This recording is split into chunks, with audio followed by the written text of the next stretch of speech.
एक छोटे से गांव में रामू नाम का एक गरीब लेकिन ईमानदार किसान रहता था।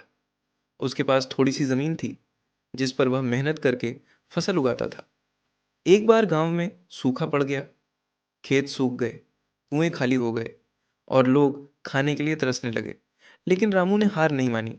वह हर सुबह उठता, अपनी जमीन को जोतता और आसमान की ओर देखकर प्रार्थना करता, हे भगवान, मेरी मेहनत रंग लाना।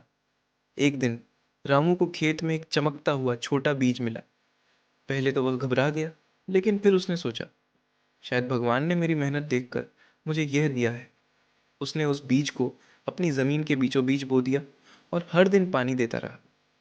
कुछ ही दिनों में उस बीज से एक बड़ा और हरा भरा पौधा उगाया और देखते ही देखते उस पौधे में सोने जैसे चमकते फल लगने लगे।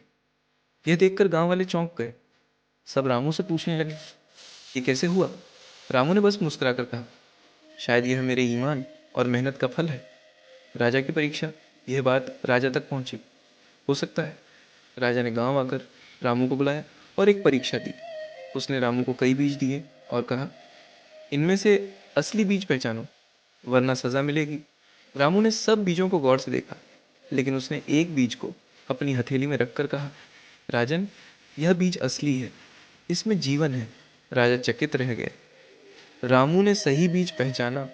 राजा ने उसे रियासत का प्रधान किसान घोषित कर दिया।